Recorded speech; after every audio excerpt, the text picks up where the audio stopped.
Welcome everybody, and for those who are just popping in here, I'm sure we'll see some people kind of straggling in, but for those of you that are here right now, we want to say welcome to our first cohort meeting for our hybrid CERT training. We are super excited to be presenting the curriculum to you guys, especially during this time of pandemic. We haven't been able to do any of our normal activities, and so it's great for us to be able to transition the CERT curriculum to an online kind of hybrid format.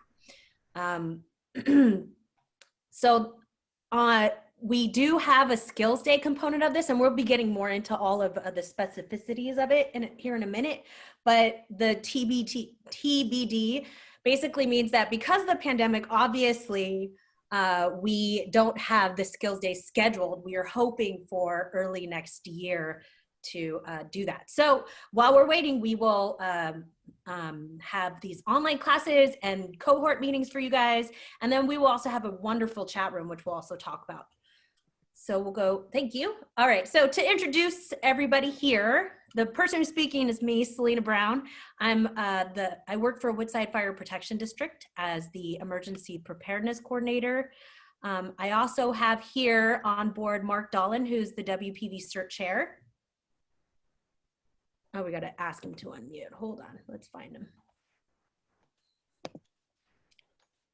Oh, no.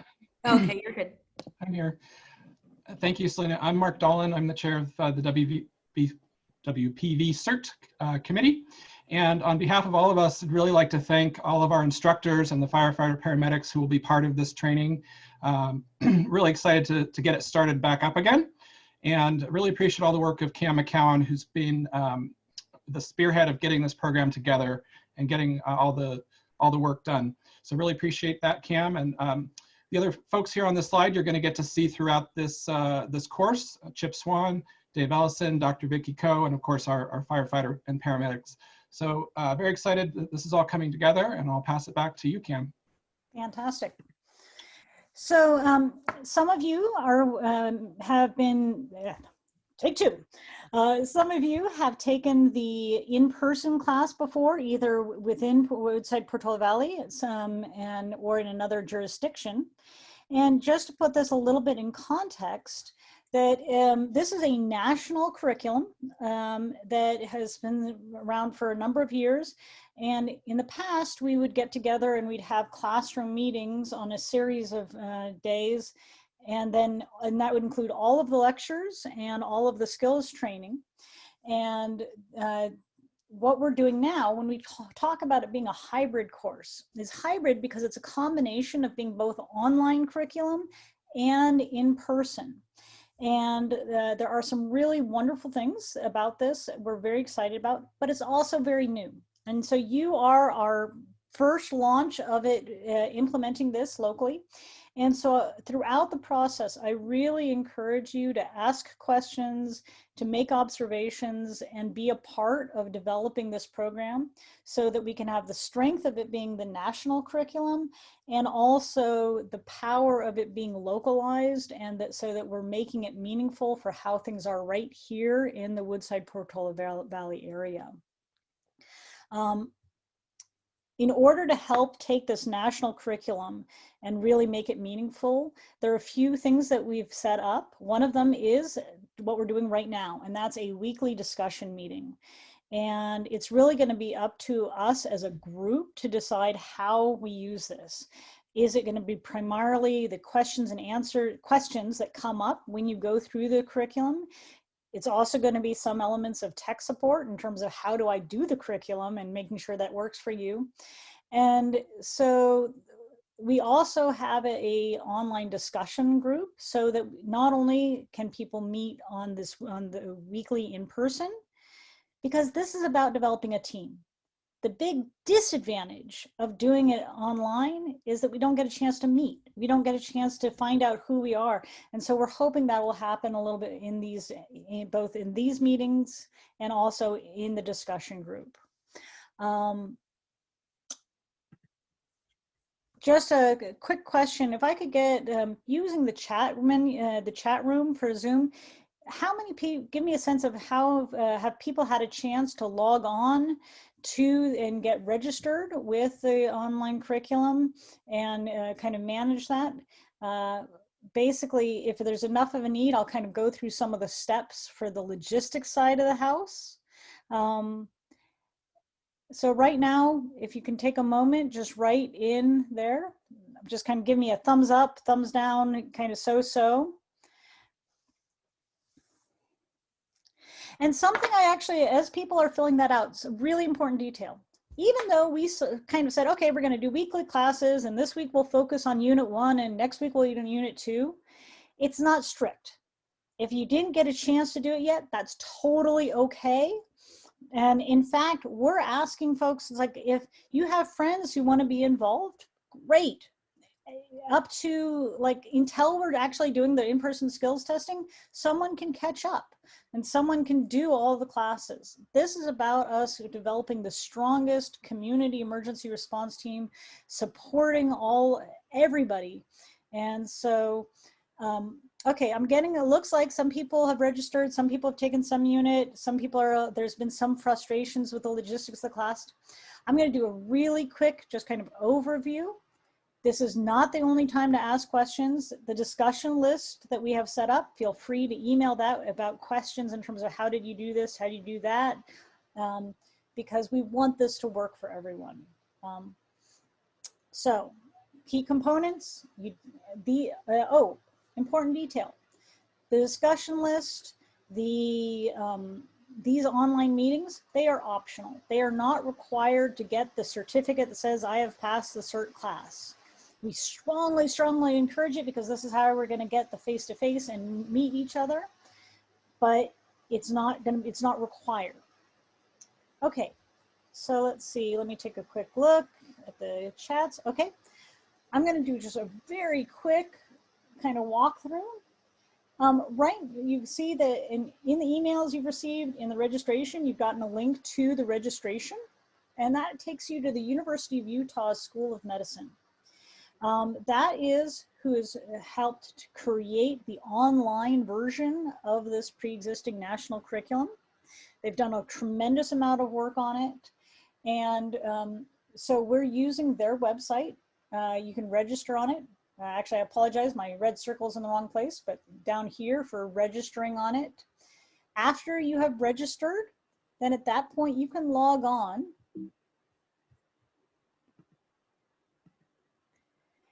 And when you log in to go back to so that you can you're not doing all 8 units all at one time, it'll come up with a dashboard. And in fact, it'll say, and then you'll select My Courses.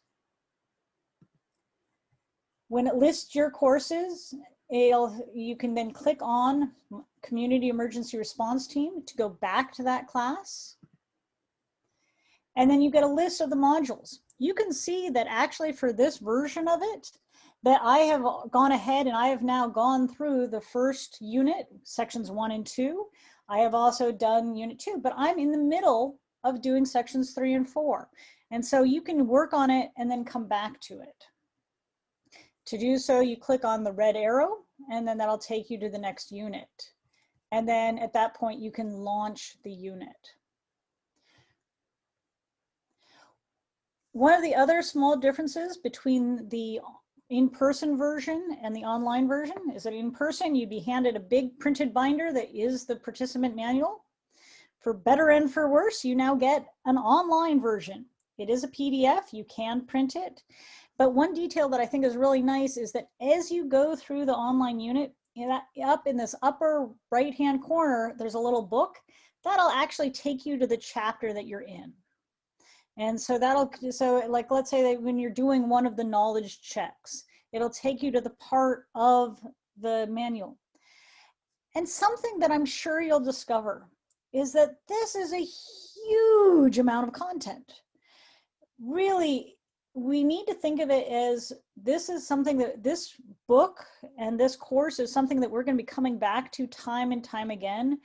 And it's something for us to be working towards. It's not about, I'm going to learn all of this, close the book, and I'm done.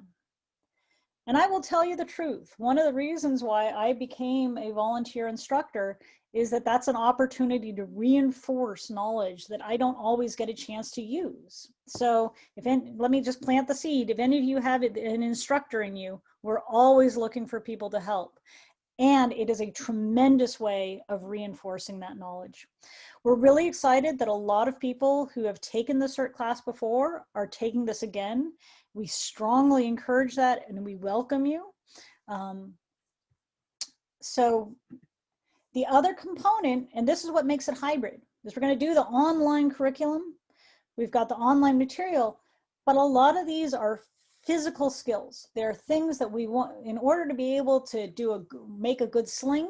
There's a hands-on component. And so the way this is set up is that we're going to do all of the lecture component first.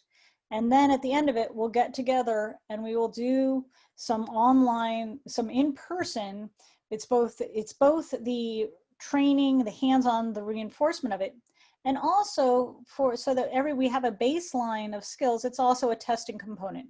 I don't want to scare anyone off with the word testing though. It's very much about so that we are comfortable and confident in our knowledge. It's not about a go, no go. When you take the class online, you'll see what those standardized skills are.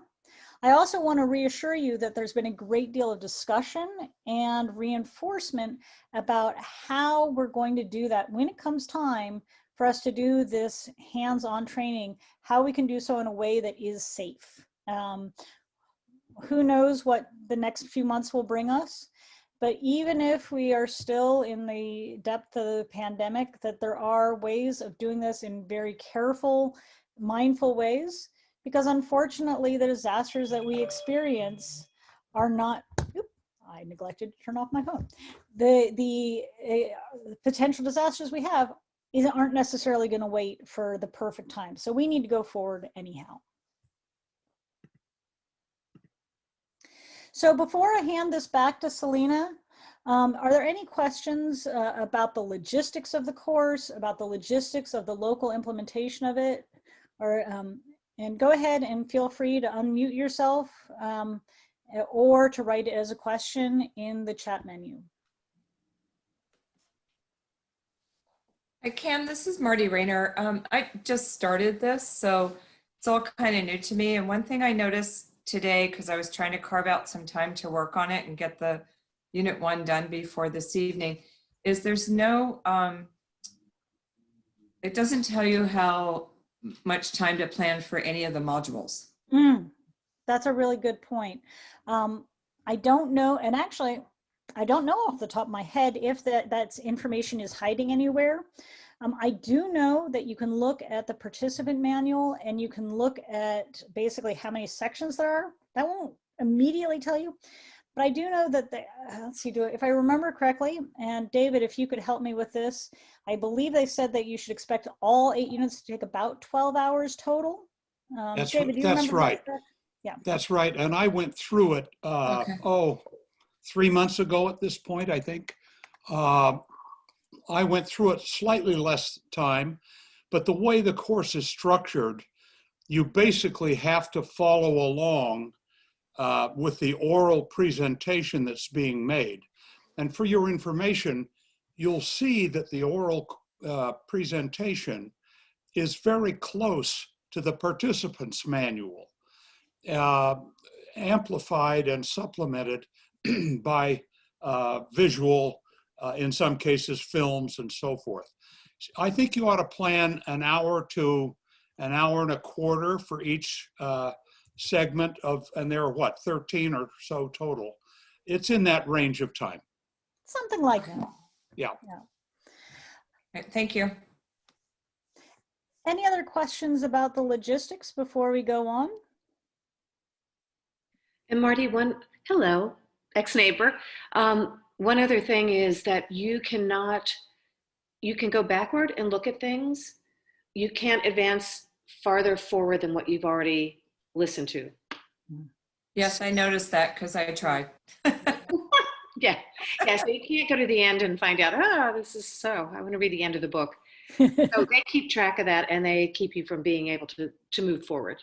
But you can always move back and backtrack. Yeah, the content is actually quite good.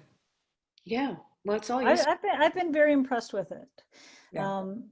And and as I said, I want to reassure to folks that this is the big broad stroke, and not to be overwhelmed by it. And let me just come back to thank you again for everyone for taking the time. It's really wonderful.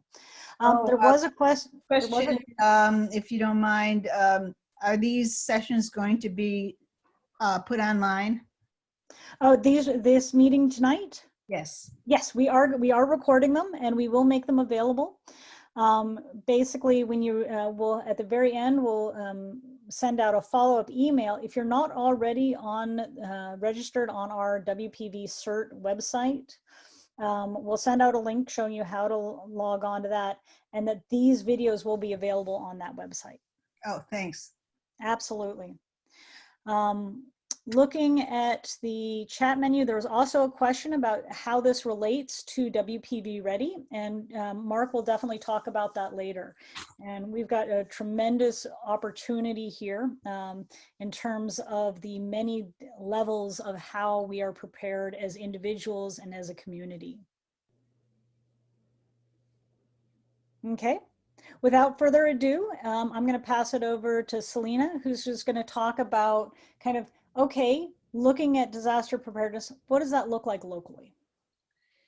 Yeah, so I just want to give you guys a just welcome. And again, like Cam said, don't feel overwhelmed. With the CERT training, there are so many different roles that you can play, and everybody will find their own niche. And what you do in your day-to-day life may cross over or may not cross over when you're responding to a disaster. So maybe, you're going to be learning tons of skills and tons of different roles, but don't feel like you will have to respond in any of the roles, especially if you feel uncomfortable. We basically throw it all out there so you can absorb it and figure out what's going to stick for you. One of the major unfortunate things about us not being able to be in a classroom together is we go around the room and I ask everybody to talk about, what they do, or what they do as a job, or some of their special hobbies. And then they talk about why they're taking the class. And that's a great time for us to get to know each other. And there's usually a lot of really interesting, everybody has something interesting behind them that you have no idea that they have as part of their skill set. So as you're going through all this stuff, just keep in mind, if maybe you write terribly, you have a terrible handwriting, or you're terrified of blood, there is still a role for you in CERT. Now, and actually, I'm going to put it out there that may be one of the pieces of conversation that we may use the discussion group for. One of the great things about this online course is we actually have a lot more people in the class than we would normally be able to have in person. So we're going to go ahead and have that kind of question of the why are you taking it, what do you hope to get out of it introduction as part of that conversation online. I love that. So that's absolutely, because it's still very, very important. And when we eventually get to see each other and work together, we'll have backgrounds to the faces that we finally get to see.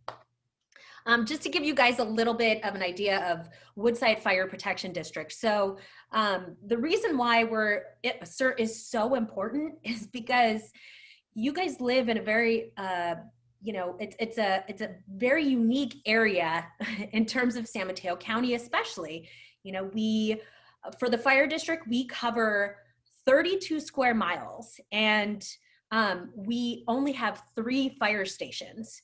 And within those 3 fire stations, we have about 15 personnel that are on shift total. So you only have about 15 people that could potentially respond to 20 to 25,000 residents. So if a major disaster happened, if an earthquake happened, and if the fire and there was a call for a first alarm fire, immediately it would require 5 fire engines. We don't even have 5 fire engines in our community. We have mutual aid where we would have Redwood City come over and help us. And so right off the bat, there goes all your fire engines. So it's really important that you as individuals are prepared to lessen the impact of disasters by taking these courses and knowing what to do when there are things that happen, say if there's a gas leak or somebody stuck inside of a house, or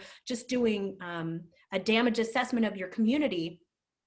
We look to you, the first responders look to the residents as part of the response mechanism. And Woodside here too, you know, we're very, we don't really have a lot of commercial businesses. We don't have, you know, multiple story buildings.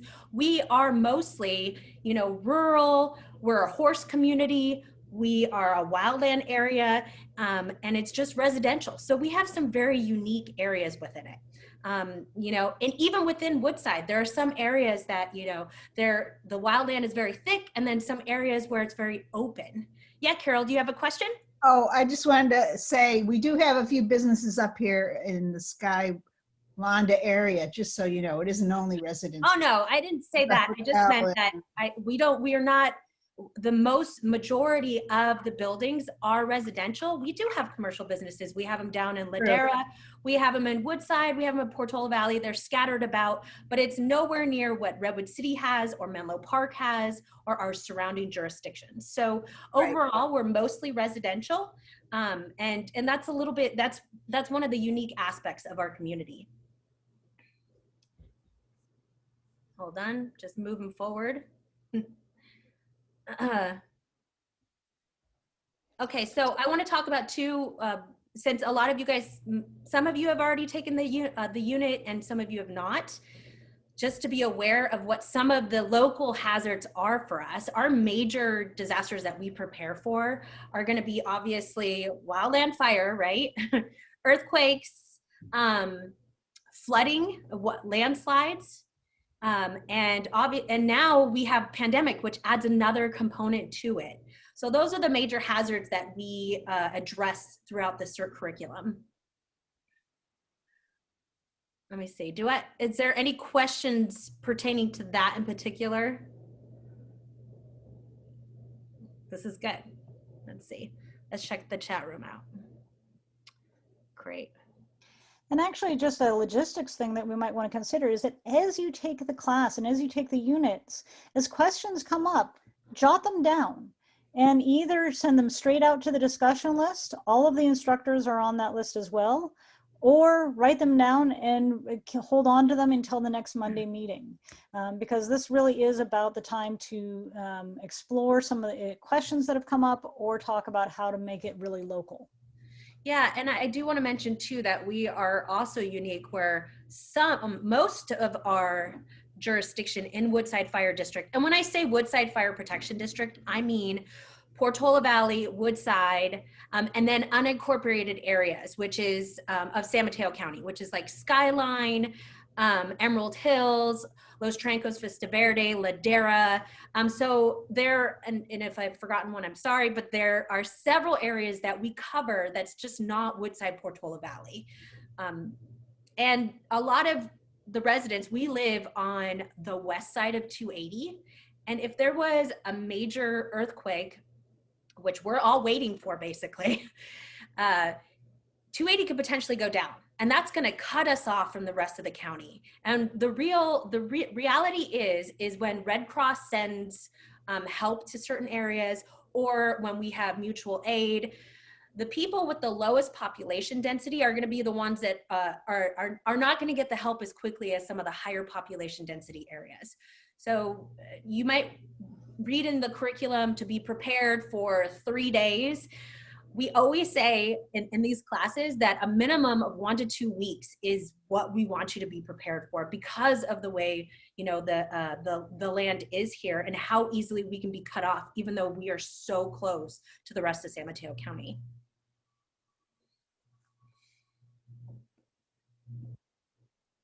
I'm just looking up on here. Okay. Well, I'm going to pass this over if there are no other questions. Oh, I do want to, actually, one last thing I want to address is notifications and being aware. Hopefully, I'm going to be a broken record for all the people in here, but maybe some of you have not heard about SMC Alert. So San Mateo County Alert, it is our way of pushing out emergency notifications. So if you go to smcalert.info, you can sign up on their website, and then you can choose to receive text messages or emails or phone calls. And that is Woodside Fire District's primary way of pushing out emergency notifications. Yes, we have a lot more stuff that we have to deal with now, in terms of the PSPS, so the public safety power shutoffs. So you may not have power, or you may have power for a short period of time.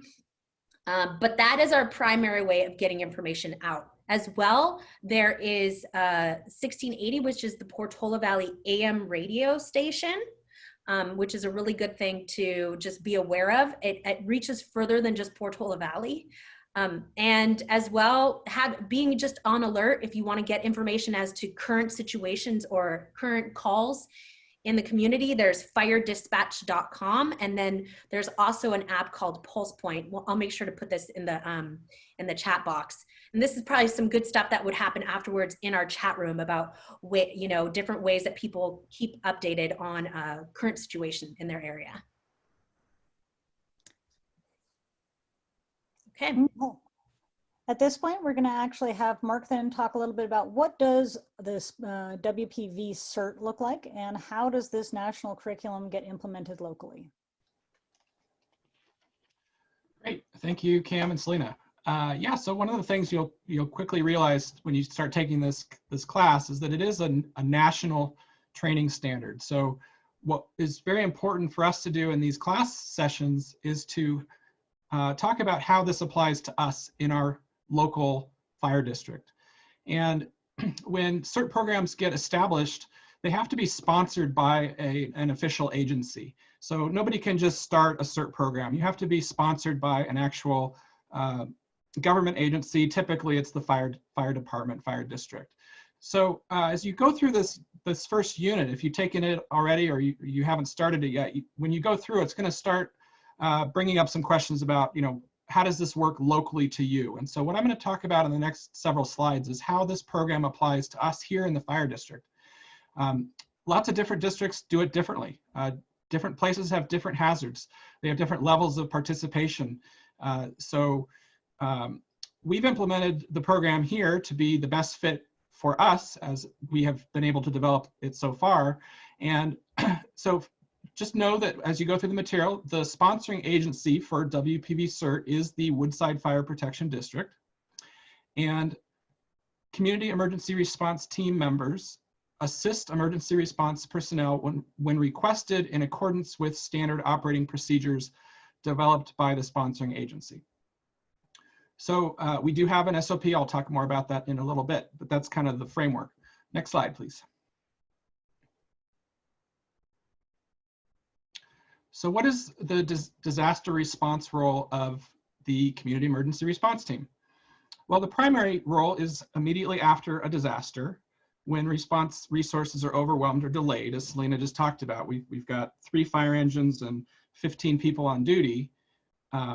If there's a major incident, major earthquake or other incident, then they're going to be overwhelmed and they're going to need assistance. So that's the bridge that CERT team members can play in this model. It can also be used at request of the fire district or the towns or any agency that wants to request our assistance for emergency disaster response activities, or just basic things if they need volunteer assistance. So we can help with special event coordination. We can help with manning phones in a call center. In fact, just recently with the COVID response, there was a major social bridging project that CERT members participated in where they made tens of thousands of phone calls to potentially at-risk individuals to check on them and make sure that they were safe. And so many other non-disaster emergency roles. The benefit to the team is that we are a volunteer resource that's well organized, we're equipped, and we can assist when requested by these agencies. Next slide. So as I previously mentioned, and you'll see in the participant manual in the training unit, they mention the SOP, Standard Operating Procedures. This is our kind of rules of the road, how our program works, what are our procedures, and how are we activated, who can activate us. It talks about the training levels and requirements of members of our team.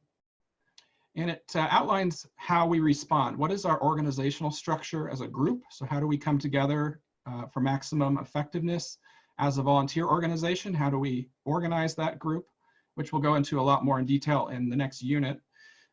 It also provides some details of position descriptions of our command post staff, what roles they're supposed to be playing. You can check out the SOP, it's on our website. Just go to WPV-CERT.org and look for the standard operating procedures. You will definitely, by the end of this course, you will want to have read it so you understand the specifics of how our program is implemented here in the district. So one of the other things that they specifically mention in this unit is protection for disaster workers. So if you're volunteering in the program, you might have a question about, well, what happens if I get injured, or what happens if I accidentally injure somebody and maybe I have some legal, maybe I get sued. What are the protections out there? How am I protected, and how am I participating as a volunteer in the organization? So in the book, the first thing it talks about is our Good Samaritan laws. And these protect volunteers who provide prudent and reasonable care. So for example, if you come up on a victim and you provide medical assistance to them, and that medical assistance, you use your training and you do your best to provide care to them, and maybe then you end up getting sued for some reason, as long as you are acting in a prudent and reasonable manner and in accordance with your training and skills, then you may be protected under the Good Samaritan law. In addition, next slide. Here in California, we have something called the Disaster Service Worker Volunteer Program. This is an additional level of protection to you as a volunteer. In this case, it provides workers' compensation benefits to disaster service workers who get injured while participating in authorized disaster activities. And that also includes training, as long as it's appropriately pre-approved. It also provides limited immunity from liability. So in that previous example, if you were working within the skills and training that you've received here in our program and you're following in line with the standard operating procedures, if you were sued for providing that care, then you may receive limited immunity from liability in this case. The Disaster Service Worker Volunteer Program is a benefit that we are now able to provide thanks to the towns appointing the fire district as its authorized designee of the program. But there are some additional basic training requirements. They're pretty simple to meet, but after you've completed this course, you're going to need to make sure to continue to attend at least one training class, drill, or exercise per year. You need to have a current CPR and AED training, which is now available online. So it doesn't have to be the in-person, but there is currently the online version of that. We're also hoping to be able to do this in person on the skills day, so you might not necessarily have to take that separately. And then additionally, you'll notice when you read through the curriculum that it does recommend, and we are requiring for this level of coverage, that you take the IS 100 and IS 700 online class. These are FEMA. IS stands for Independent Study. That just means it's an online class. And those take a couple hours to complete. And then once you've done that, you've done that. Next slide.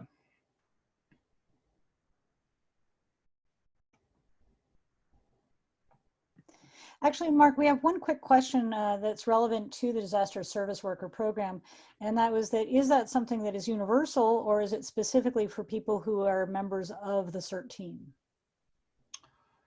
Yeah, so once you're a disaster service, when you're a registered disaster service worker, that coverage applies throughout the state. So, but you still need to be working under an SOP. So this is a great question. Maybe we can dive into the details of that separately, but essentially once an agency has given you disaster service worker credentials under a specific category, so there are different categories. So CERT is a category. So if you get DSW qualification through our program as a CERT, and then you go get deployed, let's say to San Francisco, and you get injured in San Francisco, then you would be covered in that case, as long as you're following the rules and SOP of the jurisdiction you're working under. But that's a good question. We can dive into some of the details on that. And actually, I think that a part of the interpretation, if I interpret the question correctly, there's also the just taking this class alone does not make you a disaster service worker, but that's where being a member of the CERT team, and that's where doing the basic training, what you see on this slide, attending the regular class at least once a year, and taking the NIMS class, which is the National Incident Management System. Because a lot of what CERT is it's taking this training and then it's working as a team. And so there are those baselines before you get sworn in as a disaster service worker. Absolutely. All right, so when you take this first unit, you're going to notice that there's going to be an organizational chart. And we're going to dive into this much more in the next unit. This is just kind of a high-level overview of how we as a team organize. And as Cam and Selena have been mentioning, a very important part of the CERT program is that we are a team, and we need to be able to organize ourselves so that we can be as effective as possible as a group of people. And to do that, as we all know, we have to have some kind of organization. If we all just show up and nobody knows what to do, nobody knows what the organizational structure is, then we're not going to be very effective. So a big part of CERT training is understanding something called the Incident Command System, or ICS. We'll go into that in the next unit. But just a high-level view, so if you're wondering how this would play out, if you are a CERT member and let's say that there was a major earthquake, we have what we've defined as 3 branches. And those branches are Woodside, Portola Valley, and the Skyline area. And in a major incident, you would stage or go to the staging location of one of these branches. And then once you do that, the team starts to organize and form into this structure. And again, I'm not going to go into the details on this now, but we will in the next unit. But that includes having an incident commander, operations chief, planning chief, medical, search and rescue, fire teams, and other associated people involved in this organization.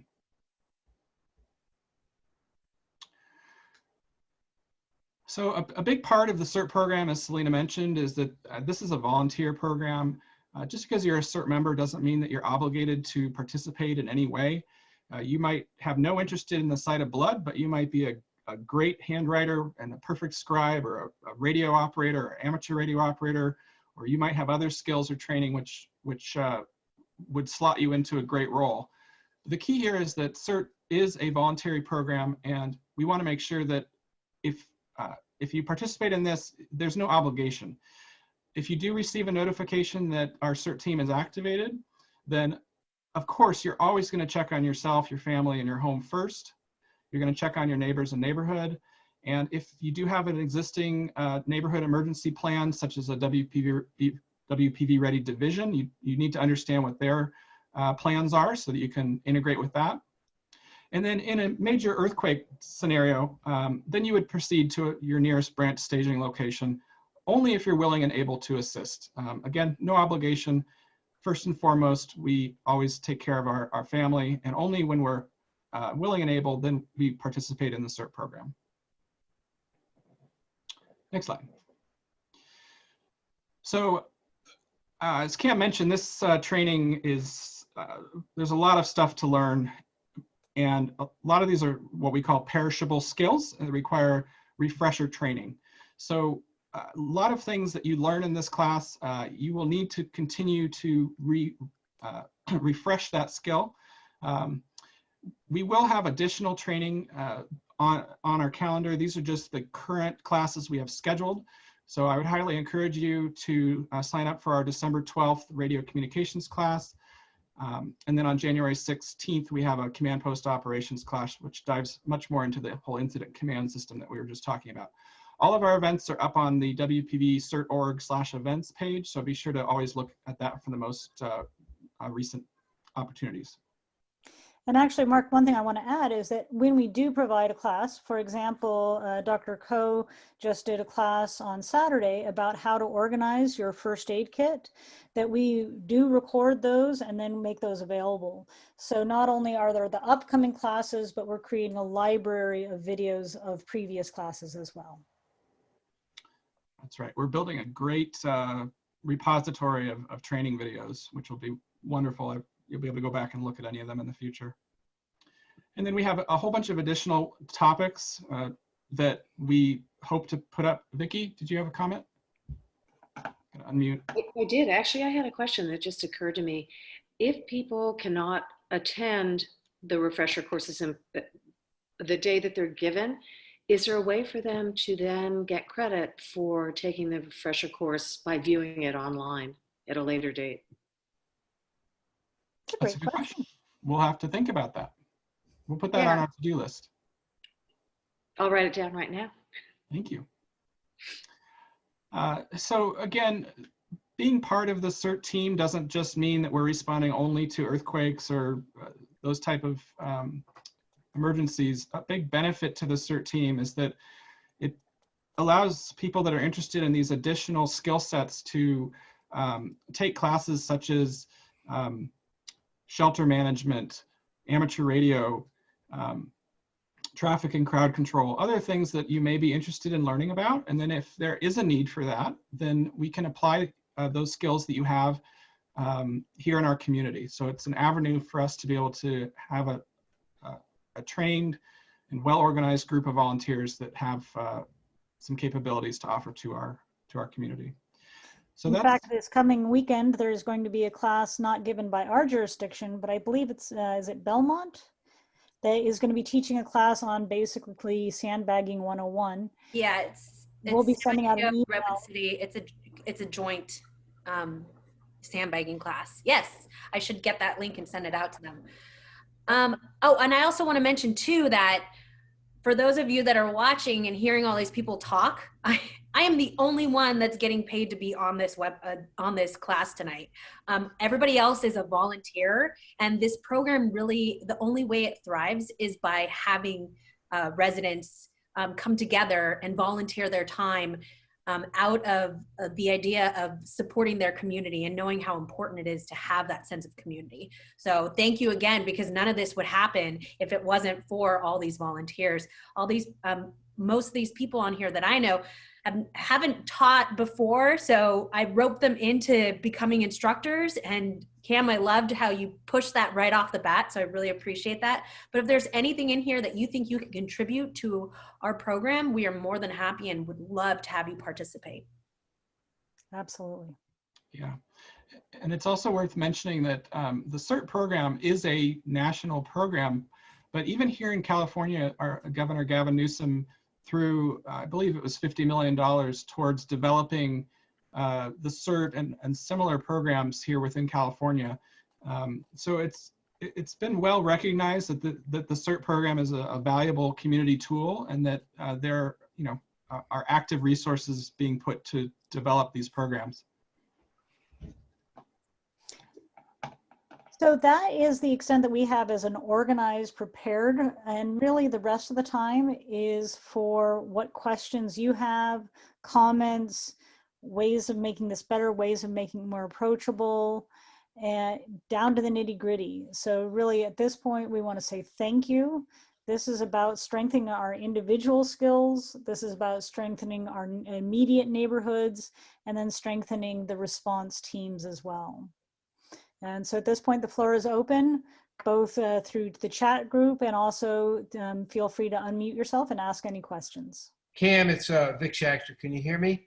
Yes, we can.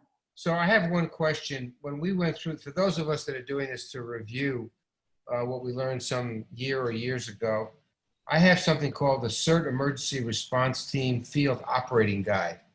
And there's a lot of great information in there. And my question is, can anybody inform us if this guide is basically still useful and valid, and whether or not it's going to be addressed as part of the program? Anything to kind of update those of us that have this, because it's a good it's a good learning resource, a refreshment resource. And I'm curious if it's still valuable. Yeah, so I can address that. We actually just got a shipment of the FOGs, the Field Operating Guide, a big batch of them.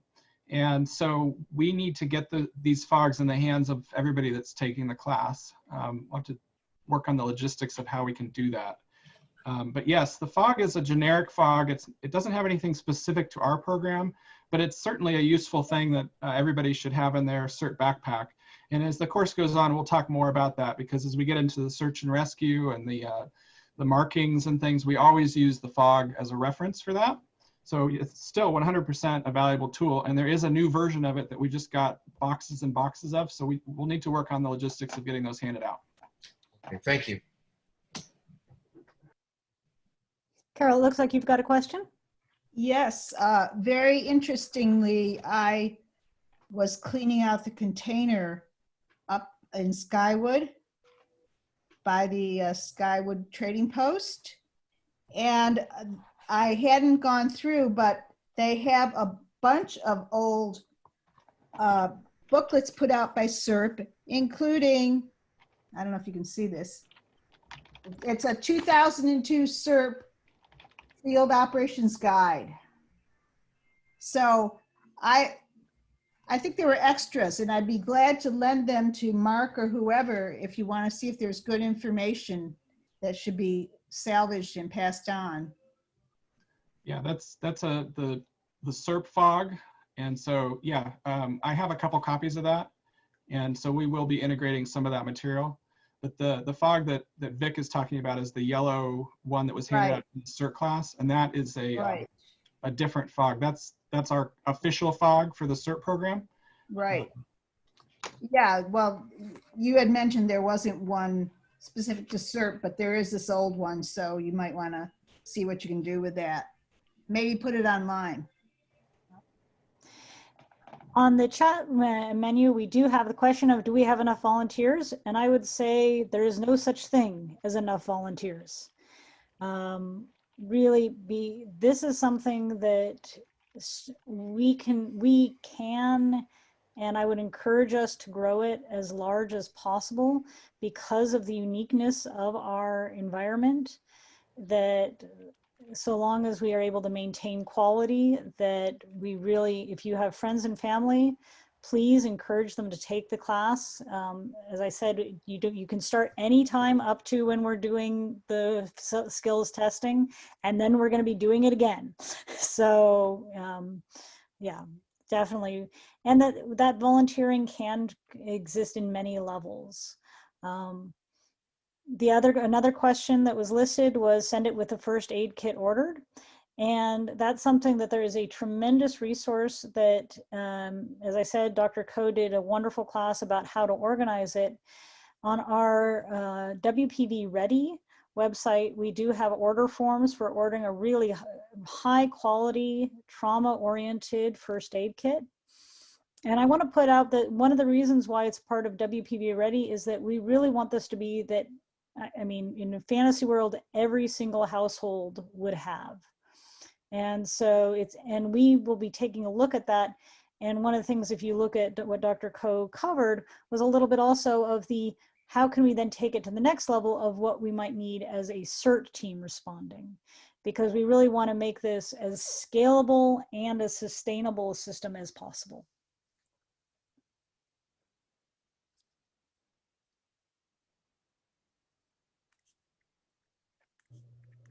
You know, there was a question that was asked earlier, and I'm going to let Chip ask or answer this. But I believe it was Bill that was asking about what WPV Ready is. So Chip, if you want to just give a little brief overview, since we've been throwing around the two terms, and maybe you can bring some clarification.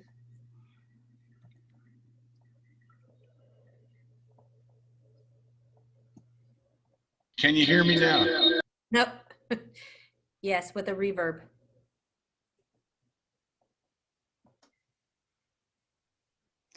Please stand by. We're experiencing technical difficulties. How's this? Excellent. Yes. Good, you can hear me now. Great. So we have two aspects of emergency. One is being prepared for them and one is responding to them. And CERT is based on the FEMA-based national and now worldwide program, the curriculum for community emergency response teams. And that's what our focus is on here today.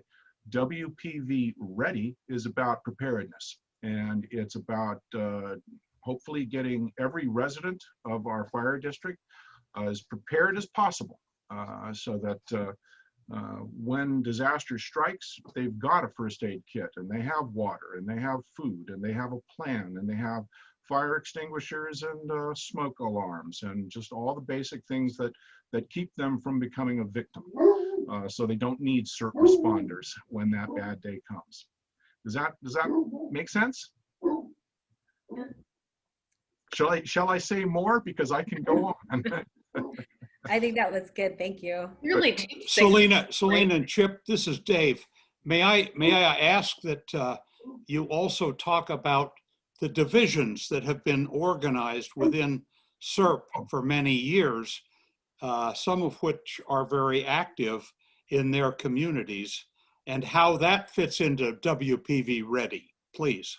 Yeah, absolutely. So in the past, in fact, for the last 20 years and more, the ask was for, well, let me first start and say that our fire district is divided up geographically into 25 divisions, and that is an incident command term for a geographical area. And it was defined, the divisions were defined mostly along natural bounds. Some of them ended up being a little weird, like a division on one side of the street is one division, the other side is another division, and those ended up being a little hard to manage. But for the most case, you have some very naturally defined divisions. My own here in Woodside Hills, you know, we've got two ways in and out, and it's almost entirely one homeowners association, so it's a very natural division definition. Now, those divisions in the past, we recruited very hard to get leaders, division leaders, and we call them DLs. You'll see that term a lot.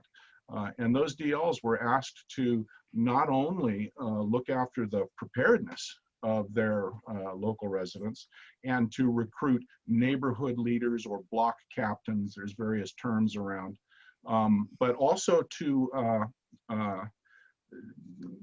organize for response and to use the CERTs. See, our CERT program has only recently become a centrally coordinated team that has kind of a critical mass capability to put out a strong response on the street. So before, we were a catch and release program.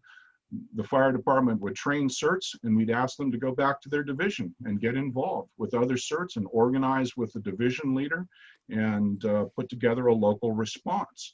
And so it was a huge ask for the division leaders, but in a lot of cases, in about half of the divisions, there was somebody willing to step up and take on this monstrous task.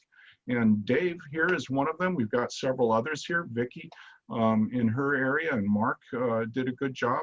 People in my area did, but it kind of fell apart then.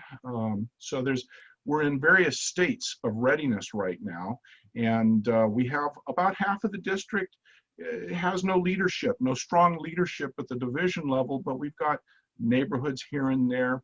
And so what we're trying to do now is to focus on penetrating individuals and neighborhoods so that we can build up from there. And if something turns up that looks like a division, like someone's taking on the whole division, great, then that'll be another division because we've got those defined. Otherwise, if someone just can take on half the division, we'll call it an area leader. We'll call it something else. But and if I could just jump in, because we are coming close to the end of the hour. Yeah. Kind of as a more broad stroke response to that, I think I really want to emphasize that this is a continuum between, so it's very easily that someone might take this course and say this is something that I want to now use as individual skills, and that's fantastic. Or it may that this helps inform and develop the division level response and the neighborhood level response, and that's fantastic. And it also may be that something that we are doing something as the whole community emergency response team, and that these are all tiers that we hope to have connected and reinforcing each other. As you heard from Chip, there's a little bit of a history in terms of as we're finding our way to having it as a strong continuum. And so a lot of you who've been involved with the organizations, both WPV Ready and WPV-CERT, are kind of aware of that transition. But really what we're looking at is having it so that that we have great response home by home, neighborhood by neighborhood, and as a whole community. Thank you, Cam. Well summarized there. Are there any questions before we call it a night? I have a question that may be really obvious, but I'm just wondering, is there, as far as support material for this class, is there somewhere like individual units, something in addition to the participant manual, or is the manual it? The manual has all of the units component Yes. in terms of written material. I think it's like 238 pages or something. Yes, I have the manual. I downloaded it. Yeah. We have had a few questions pop up in terms of the, do we intend to provide a printed version? And to be honest, we haven't really discussed that yet. And so if there's a demand and if we can, we will definitely take a look at that. I'm seeing that someone But has it's not something that I've missed. No. No, not at Okay. all. Thank you. Are you doing the online course? Well, I guess I registered for it and I read all about Unit 1 today. Fantastic. And you took the quizzes, the online quizzes? I did not see the quizzes. Where are they? I think she Yeah. doesn't know the link for what she's supposed to, the I- online class. Get the quiz until you've done the unit, right? She doesn't know about it. Yeah, that's the issue. I think if I can suggest, the text message or email that goes out to folks will include maybe specific suggestion about how to get the online course in addition to the participants manual, because I think that's the issue that was just being discussed. And we will definitely share that, reinforce that registration information, both for the folks who are on the call and also to share with others. Exactly. Yes, if you can get that to this question. But I do have a question for you if we're done with that subject. Please. Did you have a further question? Marianne, did you have a further question? Just wanted to know if someone could maybe put on the chat where the quizzes are. The online classes. Yeah. They're part of the online course itself, and there will be a specific reference for you to follow to go to that online course. Yeah, she needs it on the chat, I think. Well, Sorry. Anyway, I had a question for you all. Because I came across a treasure trove of booklets up in the container. I had been ignoring them. And one of them is for the South County Amateur Radio Emergency Service Handbook, which of course is ham radio. And I'm just wondering if you're going to be integrating a little bit of introduction to ham radio within the CERT classes. You have just done a beautiful setup for our next training webinar. And so the next training webinar is all about radio communication. I'm going to actually right now, in just a second, I'm going to put a link to the sign up for that class. It's going to be December 12th. Oh, Mark got me. So in the chat window, you'll see a link to that.